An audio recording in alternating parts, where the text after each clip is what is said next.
Court के अंदर ये नहीं बताया कि 5G के असलियत में तुम क्या कहना चाहती हो, इसके क्या नुकसान है। पता चलता है कि सारा का सारा केजरीवाल का आंदोलन बीजेपी सपोर्टेड था। जिसने भी 5G के टावर लगाने हैं, इसमें सबसे बड़ा रोल रिलायंस का है।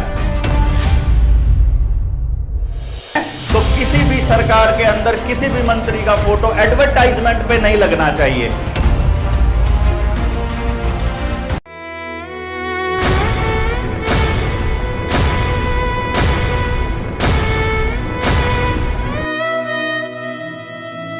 आपका काम कैसे, देखिए मैं आपको कमाल का खेल दिखाता हूं कैसे हुआ ये सब कुछ। 2014 में नरेंद्र मोदी की सरकार बनी, उसी टाइम पे दिल्ली में केजरीवाल की सरकार बनी। 49 डेज चली थी वो सरकार, बाद में फिर उसके गिरने के बाद में फिर 15 में ये बनी थी, फरवरी 2015 में ये वाली बनी। उसी टाइम दूसरे स्टेट्स में भी बनी थी कांग्रेस की, किसी ना किसी स्टेट में।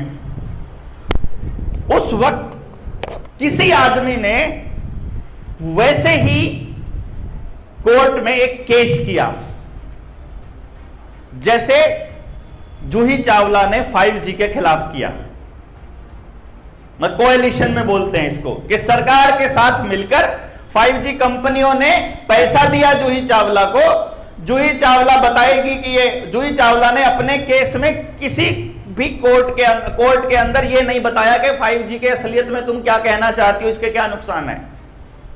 बस कह दिया कि ये 5G के टावर्स ऐसे लगने चाहिए। कोर्ट में केस गया, कोर्ट कहती है ये क्या ड्रामा चल रहा है, मतलब कुछ लिखा नहीं है इसके अंदर और तुम अपील कर रहे हो बिना मतलब के 5G के टावर नहीं लगने चाहिए। 25 लाख का जुर्माना ठोक दिया उसको। 25 लाख उसने कौन सा जेब से दिए हैं?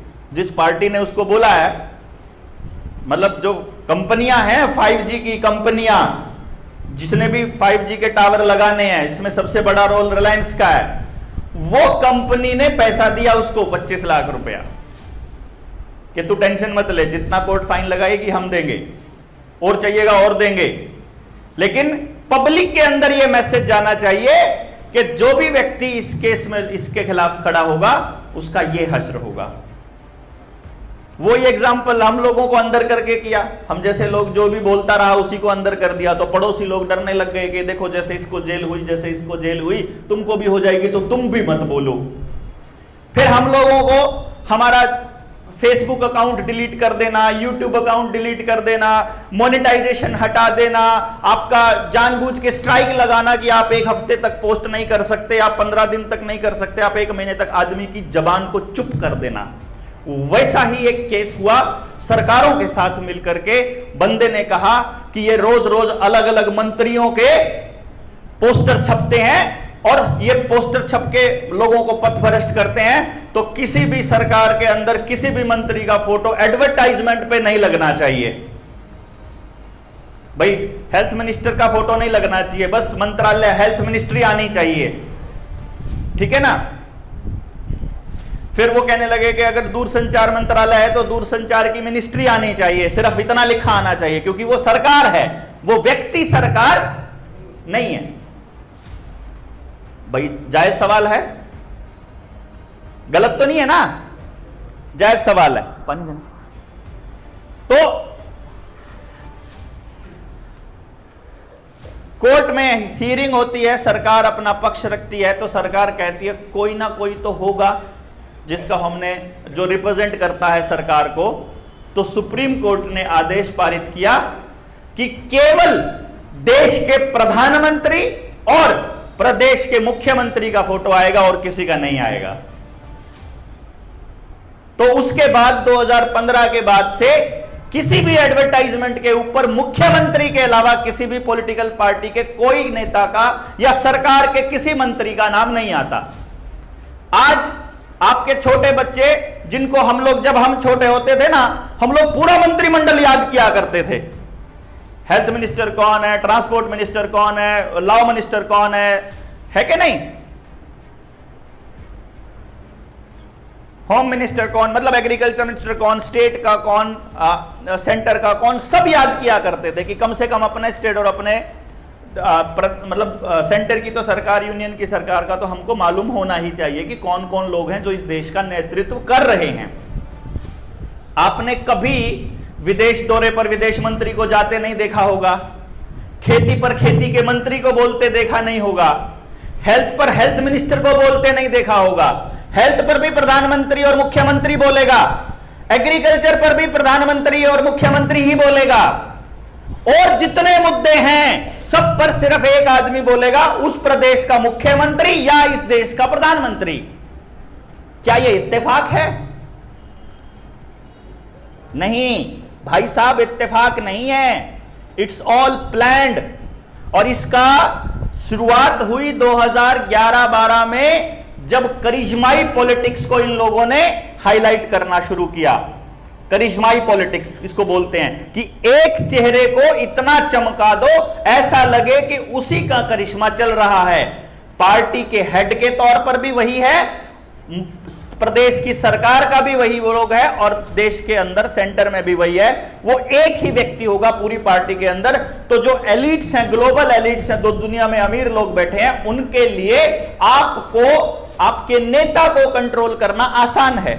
एक तो पूरा मंत्रिमंडल मैनेज करना पड़े, उसके लिए लॉबिंग करनी पड़े, उसके लिए पूरा खेल बिछाना पड़े। लॉ मिनिस्टर रूस गया तो उसके पीछे भागो, वो रूस गया उसके पीछे भागो, इस चक्कर से पीछा छुड़ा दो ना। सरकार का नाम एक ही आदमी कर दो, बात खत्म। उसे एक आदमी को मैनेज करो, छुट्टी।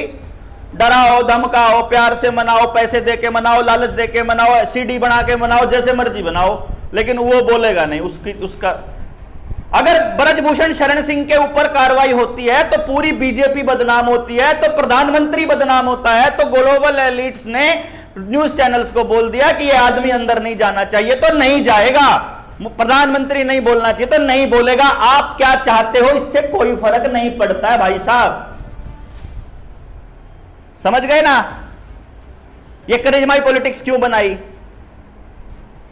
इसीलिए इन्होंने क्या सोचा, इसीलिए ये लोग कंफ्यूजन में हैं। अभी आपके हमारे लिए बड़े कंफ्यूजन में हैं। इनको यही समझ में आता नहीं कि जनता सरकार मोर्चा है किसका,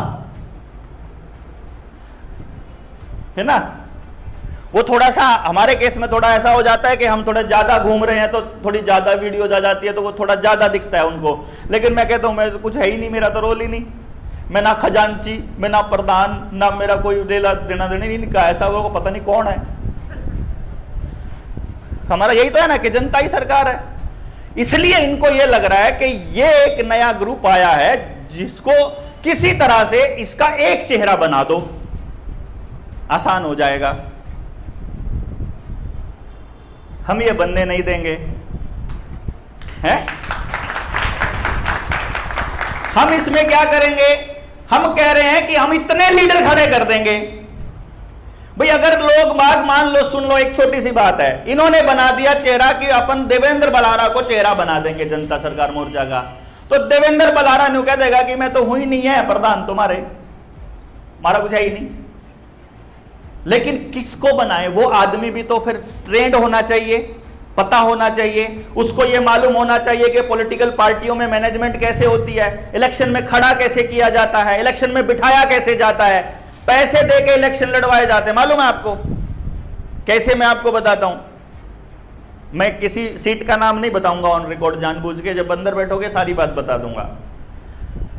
2015 में मैंने इलेक्शन मैनेजमेंट स्टार्ट किया था मैंने देशभक्ति की भावना में आकर, सच्ची बताऊं। 2011 में रामदेव वाले आंदोलन में पूरा दिलो जान से लगे, फिर उसके बाद निर्भया कांड में अरविंद केजरीवाल के साथ लगे। राजनीति के मामले में लगभग बच्चे ही थे हम लोग, हमको नहीं समझ में आता था कि क्या खेल चल रहा है क्या नहीं चल रहा है। उसके बाद जब आंदोलन में हिस्सा लेने, जब रामलीला मैदान पर परमानेंट बैठना शुरू किया, तो समझ में आने लगा खेल, क्योंकि हम लोग दरी बिछाने वालों में थे, बिल्कुल आखिरी शुरुआत वाली दरी भी। जैसे अभी आजकल सोमदेव भाई लगे हुए हैं यहाँ का जो काम करने में, अनुजर लगे हुए हैं ना, अपन उस कैटेगरी में थे कि बस भाग भाग के सारा काम, मतलब अनुमान थे हम बेसिकली। तो अनुमान थे तो बैठ के अंदर बैठते जब, तो चर्चा भी होती, कभी मनीष के साथ, मनीष सिसोदिया के साथ होती, कभी अरविंद के साथ भी होती, कभी कुमार के साथ भी बैठे, तो ऐसे करके चर्चाएं होती। बल्कि हमारे को मनीष सिसोदिया कई बार धमका दिया करता कि तुम फोटो खिंचाने वालों में से हो क्या, तो मैं कहा चल खिंचाते ही नहीं हम तारी गेल फोटो, ला छुट्टी करो। हम उस लेवल पर आ गए, करा उनके साथ में और समझना स्टार्ट किया। पता चलता है कि सारा का सारा केजरीवाल का आंदोलन बीजेपी सपोर्टेड था। यह पता कैसे चलता है? ये अब ये तो ऑन रिकॉर्ड बोल रहा हूं, कह दे केजरीवाल आकर के गलत कह रहा हूं या कह दे आरएसएस आकर के कि गलत कह रहा हूं। खेल कैसे होता है? साउथ एक्स में अजीत डोवाल की फाउंडेशन है जिसका नाम है विवेकानंद फाउंडेशन। विवेकानंद फाउंडेशन में मीटिंग होती है जिसमें स्वामी अग्निवेश, किरण बेदी, योगेंद्र यादव, अरविंद केजरीवाल समेत बहुत सारे क्रांतिकारी सो कॉल्ड वो बुलाए जाते हैं। और जहां डिसीजन लिया जाता है कि रमन मैगसेसे अवार्ड जीता हुआ व्यक्ति उसको लीड करेगा अरविंद केजरीवाल। यह बात हमको बाद में रिसर्च में पता चलती है कि रमन मैगसेसे और नोबेल पुरस्कार जिसको मिल गया समझो उन्हीं का आदमी है, विदेशियों का। उसको तैयार ही इसलिए करवाया जाता है। नोबेल प्राइज और रमन मैगसेसे का मतलब यह है कि उस व्यक्ति को मैनेज करने के लिए या उसको चुप करने के लिए या उसको खरीदने के लिए या उससे रिलेशन बनाने के लिए ही ये अवार्ड दिए जाते हैं। ये बाद में पता चलता है। उस टाइम पे तो हमारे लिए रमन मैगसेसे और नोबेल बड़ा पुरस्कार था। टाइम मैगजीन में किसी की फोटो आना मतलब पूरा गेम प्लान है। न्यूयॉर्क टाइम में लिखना, अमेरिका के किसी अखबार में छपना, बड़ी खबर छपना, मतलब पूरा गेम प्लान। ये बाद में समझ में आता है। उस टाइम पे तो हम उसको बड़ा देश का गर्व का विषय मानते थे कि भारत के किसी नेता की या किसी आदमी की फोटो वहां छपी है, फोर्ब्स में छपी है, सबसे प्रभावशाली व्यक्तियों में छपी वहां पे। अच्छा,